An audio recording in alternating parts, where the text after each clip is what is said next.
পানিহাটিতে মহাসমারোহে অনুষ্ঠিত হল পানশিলা ঠাকুরবাড়ির ৭৬তম বর্ষের খুঁটি পুজো। রবিবার সকালে এক জাঁকজমকপূর্ণ অনুষ্ঠানের মধ্যে দিয়ে পানিহাটি পানশিলা ঠাকুরবাড়ির ৭৬তম বর্ষের দুর্গাপূজার খুঁটি পূজাও আয়োজিত হল। এদিনের খুঁটি পুজোয় উপস্থিত ছিলেন রহরা রামকৃষ্ণ মিশনের চণ্ডী মহারাজ, খড়দাহ বিধানসভার বিধায়ক তথা রাজ্যের কৃষি ও পরিষদীয় মন্ত্রী শোভনদেব চট্টোপাধ্যায়, বিশিষ্ট সমাজসেবী সম্রাট চক্রবর্তী এবং প্রবীর রাজবংশী সহ অন্যান্য বিশিষ্টজনেরা। মায়েদের উৎসর্গ করে প্রতি বছর কোথাও না কোথাও পুজোর থিম দেখতে পাওয়া যায়, কিন্তু বাবাদের নিয়ে থিম হয় না। মূলত সকল বাবাদের উৎসর্গ করতেই এই বছরে পানশিলা ঠাকুরবাড়ির মণ্ডপসজ্জার ভাবনা শ্রীচরণেষু। কেন এমন ভাবনা, কি থাকছে এই থিমে, তার সবটাই জানালেন শিল্পী পার্থ মাইতি। আমি করেছিলাম পানশিলা ঠাকুরবাড়ির রাজস্ব দৃষ্টি নাম দিয়েছিলাম। এবছর ৭৬তম বর্ষের পুজো। এবছর পুজোটা আমার কাছে একটু অন্যরকম এই কাজটা করা। বিষয়টা হচ্ছে, আমার ২০১১ সালে বাবা মারা গেছেন, ক্যান্সার পেশেন্ট ছিলেন। তো বাবার হাত ধরেই মণ্ডপ নির্মাণ কাজে আমার ব্রতী হওয়া আর কি। তো এবছর আমার যে বিষয়টা নিয়ে কাজ করছি তার নাম দিয়েছে শ্রীচরণেষু। মানে বাবা নেই, তো বাবা না থাকাকালীন যে বটবৃক্ষ হারিয়ে গেছে সেটা আমি খুব ভালোভাবে অনুভব করি। তো সেই জন্য পৃথিবীর সব বাবাকে নিয়ে একটা ট্রিবিউট কাজ, একটু অন্য ঘরানায়, অন্য ফিলিংসে কাজ, একটা আবেগের কাজ আমি এবছর করছি পানশিলা ঠাকুরবাড়িতে। কতটা সারা পেলে বলে মনে করছেন? দেখুন, খুঁটি পুজো রিফ্লেকশন বোঝাই যাচ্ছে। প্রায় ৯০টা ১০০খানা ব্লগার, এত মানুষের ঢল নেমেছে, গণমাধ্যমও ছিল অনেকজন। তো আপনাদের চ্যানেলকে অসংখ্য ধন্যবাদ যে এটা তুলে ধরছেন। আপনি চ্যানেলের মাধ্যমে দর্শকদের এটি কথাই বলবো যে এর আগে আমার কাজ আপনারা দেখেছেন, যেমন আমি বেনারস করেছি, উদয়ন সঙ্গে রাজবাড়ি করেছি, বা ব্লু টেম্পল করেছি থাইল্যান্ডের। এবছর একটু অন্য ঘরানায় কাজ করছি, একটু অন্যরকম। জেলা স্তরে এই ধরনের কাজ আগে হয়নি। মানুষ এসে, মাকে নিয়ে প্রচুর কাজ হয়েছে, বাবাকে নিয়ে এর আগে কখনো কাজ হয়নি। বাবা একটা নিঃশব্দ জার্নি থাকে তার লাইফে, তো সেটাই তুলে ধরছি। আমি বাবাকে দেখেছি, আমিও এখন বাবা হয়েছি। তো ফলে আমি হয়তো চলে যাব, সন্তান হয়তো বাবা ফিলটা অনেক সময় বাবা বেঁচে থাকাকালীন আমরা যতটা ফিল না করি, বটবৃক্ষ হারিয়ে গেলে সে ফিলিংসটা অনেক বেশি আসে। যে একটা মানুষ তার সারা জীবনে জার্নিটা করে, এত কষ্ট তার ওঠানামা থাকে, তো সেটাই আমি তুলে ধরবো মণ্ডপের মাধ্যমে। আমি এটা বলতে পারি হরপ করে, যে মানুষ ঢুকবেন সে ভাব বেগে অনুভব করবেন, এটুকু বলতে পারি। প্রতিমাটা হবে সেটা অবশ্যই থিমেটিক হবে, কিছু অন্যরকম কাজ হবে এবছর। যেমন আয়রনে কাজ হবে, পাইন কাঠে কাজ হবে, কাঠের প্রচুর কাজ আছে, ফাইবারে কাজ আছে, অ্যাপ্লিকে কাজ আছে, ক্যাথা স্টিচে কাজ আছে, মিক্স মিডিয়ামে কাজ হবে। সবচেয়ে বড় কথা, দীপময় দাস দাদা যেখানে কাজ করে কলকাতায় খুব রিনাউন্ড আবহ করেন, মানে যেটা করে প্রাণবন্ত করে দেন মণ্ডপটাকে। দীপময় দাস জেলা স্তরে আমার সাথে কাজ করছেন, এটা আমার কাছে অনেক বড় প্রাপ্তি। দীপময় দাস যে মণ্ডপে কাজ করেন, মণ্ডপ প্রাণ পায়। তো এবছর পানিহাটিবাসী, পশ্চিমবঙ্গবাসী একটা অন্যরকম কাজ দেখতে চলেছে।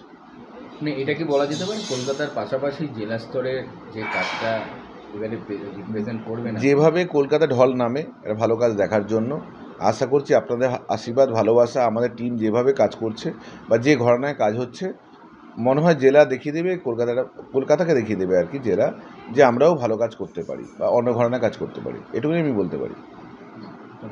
আমার নাম পার্থ মাইতি। পুজো কমিটির যুগ্ম সম্পাদক সুমন মুখার্জি পুজো সম্বন্ধে বলেন,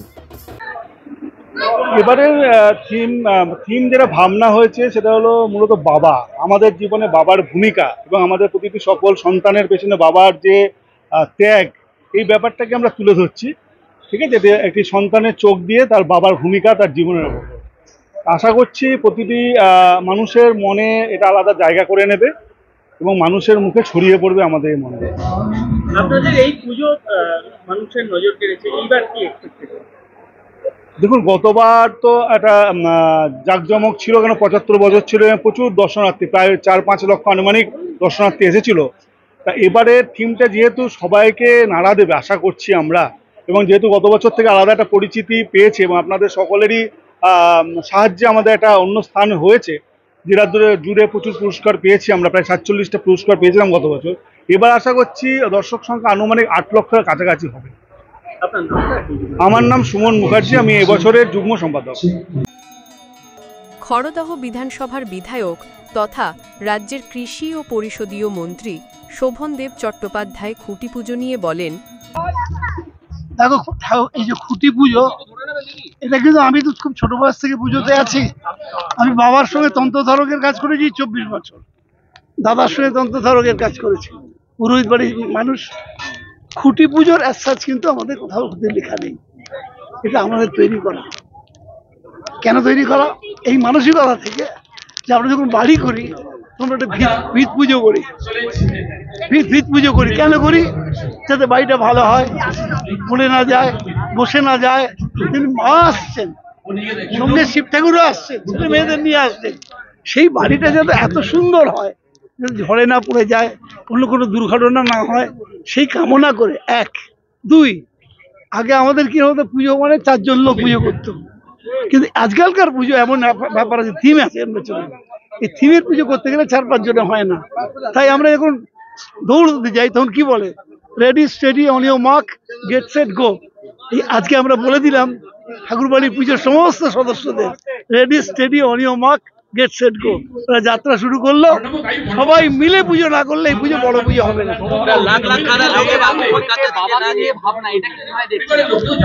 এটা একটা নতুন ধরনের ভাবনা। তবে মানে এটা ঠিকই, বাবা মা দুজনের একই পরিস্থিতি, যেটাও বলতে চাইছে। ওরা বাবাকে নিয়ে করছে ঠিকই আছে, কিন্তু আমি বলি কি, বাবা মা দুজনকে নিয়ে করলে ভালো হতো বোধহয়। কারণ আমরা পুরুষতান্ত্রিক সমাজ চাই না, আমরা চাই মহিলাদের সমান মর্যাদায় প্রতিষ্ঠিত করা হোক। কিন্তু ওরা ভেবেছে যখন, নিশ্চয়ই তার কিছু ভাবনা আছে। যিনি শিল্পী, না বাবাদের লড়াই ঢাকা পড়ে না, বরং মায়েদের লড়াই ঢাকা পড়ে। বাবারা ঠিক থাকে আমার মনে হয়। সেটা আমার ব্যক্তিগত মতামত, এটা কিন্তু অন্য কোনো মতামত নয়। তবে যিনি শিল্পী এটা নিয়ে ভেবেছেন, তিনি নিশ্চয়ই এমন কিছু প্রজেকশন করবেন যাতে ওনার বক্তব্যটা এস্টাবলিশড হয়। পানিহাটিতে সাকসেসফুল পুজো প্রত্যেক বছর আমরা দেখছি, শহীদ কলোনি হলো বা ঠাকুরবাড়ি, কি বলবেন? পানিহাটিতে এবার কলকাতা দিকে টক্কর দিয়ে এগিয়ে আসছে। আরে কলকাতাকে টক্কর দেওয়ার জন্যই তো পুজোগুলোকে সুন্দর তৈরি করা। সবাই কলকাতায় চলে যাচ্ছে নাম করা সব ঠাকুর পুজো দেখতে, যাতে এখানকার লোক এখানকার ঠাকুর দেখে তারপর যায় ভালো হয়। তো আমি বলেছি আমার বক্তব্যে, ফুটফলের উপরে নির্ভর করছে। আমি কামনা করি যেন এখানে ফুটফল প্রচুর হয়, যাতে মানুষ যারা কাজটা করছেন তারা খুশি হয়। পানশিলা ঠাকুরবাড়ি থেকে প্রণব বিশ্বাসের রিপোর্ট, খবর এই সময়।